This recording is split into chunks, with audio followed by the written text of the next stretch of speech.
Hi, and welcome to another episode of Los and Stichtel's fun and unlikely inventions that you haven't yet heard about. My name is Ferdinand Léger, and today I'll be discussing the many merits of delivering a child under the gentle assistance of centrifugal forces. Inspired by zoo animals, a New York City husband and wife, George and Charlotte Blonsky, devised a space grade baby delivery machine that could rotate an expectant mother at sufficient speeds so as to facilitate the delivery of her baby. The Blonskys were a warm couple with a deep love for children, which they were unfortunately never blessed with. The couple also spent a lot of time at the Bronx Zoo, where they loved marveling at the many different animals. And as legend has it, it was there at the Bronx Zoo that George chanced upon the sight of an elephant that was in the midst of a spinning dance. And as it happened, labor. According to a report by The Guardian, the anatomical physics of it galvanized George Blonsky.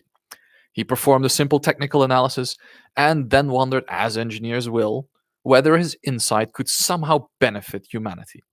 Naturally, it will, George must have thought, and so the Blonskys proceeded to advance the field of birthing science, and on November 9, 1965, the couple was even blessed with a granted US patent number 3216423, detailing the very fruits of their own labor. The invention shown in their patent is remarkably detailed and discusses every nut and bolt. The patent shows a stretcher to which an expectant mother is to be tied in a birthing position, which is then powered by a motor to lift the stretcher up as if it were a wing against the force of gravity. Considering every aspect of the birthing process, even a pocket shaped net was provided to catch a forcefully evicted fetus, and a mechanical system was connected to this net. This mechanical system allowed the act of catching the fetus to translate into flipping an electrical switch in the control box, and in doing so, stop the drive motor of the machine. Even safety features of the device are recorded in the patent. The machine is, for example, provided with a handbrake for use by an operator in case of a malfunction, perhaps for use in the event of a runaway engine. And in another example, even automatic safety means are provided, which are constituted of a centrifugal ball governor, as you could find in steam engines, mounted on a frame over the center of rotation of the machine. Why would anyone need this machine, though? You might ask yourself, and you'd be right to ask yourself this question. Well, according to the patent itself, and I quote, "It is the primary purpose of the present invention to provide an apparatus which will assist the under-equipped woman by creating a gentle, evenly distributed, properly directed, precision-controlled force that acts in unison with and supports her own efforts." The Blonskys also basically put forward the idea that civilized women would need this invention simply because they don't exercise enough. Let this be a warning, as opposed to the more primitive peoples. A claim which I would dare contest, as I know many a primitive that lacks proper exercise at competing law firms.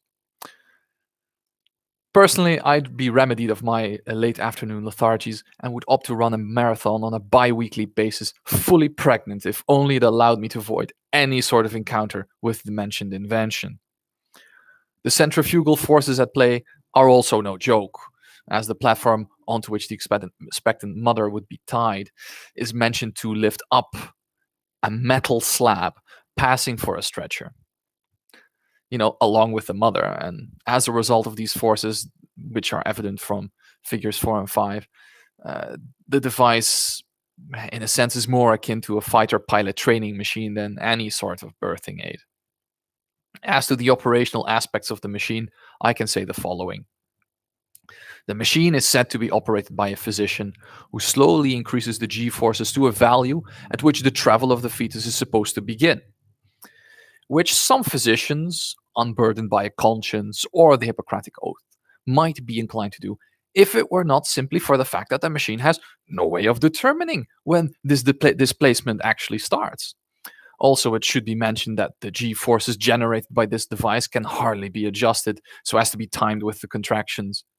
As such, it would be self-evident that an operator is likely to overshoot the minimum acceleration that is required to accomplish the delivery, or alternatively, may continue to increase the applied g-forces until the patient expires in a most unnatural manner.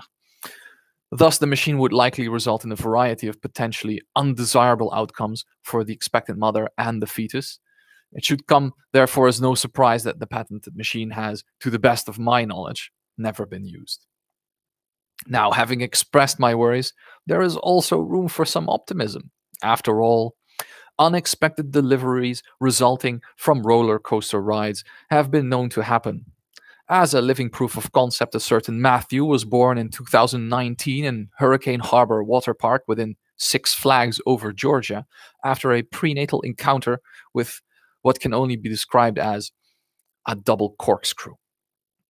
Now, the Blonskys also were actually not the first to come up with a centrifugal birthing machine. Namely, the Italian-American inventor Amelio Antinori preceded the Blonskys with his 1939 US patent number 2193154, in which he details tying an expectant mother to what amounts to a medieval torture wheel and giving it a good spin. Uh, Italian birth rates have since fallen to well below the replacement rate, and whether Antinori's birth wheel had anything to do with that will leave up to your imagination as the viewer. Regardless of real-world application, the Ig Nobel Prize Board of Governors awarded the couple the satirical 1999 IG Nobel Prize in the field of managed healthcare. Since then, the device has become largely forgotten and lost to time. A version of the machine was last available for public admiration and horror in the Science Gallery in Dublin, where it was part of the 2014 exposition aptly named Fail Better. George and Charlotte have, hopeful of reincarnation, meanwhile passed on and undoubtedly expect to be given a flying start upon their return. Now, this concludes our episode of today. Have you enjoyed this episode and do you wish to see more episodes like this? Please like and subscribe and see you in our next video on fun and unlikely inventions that you haven't yet heard about.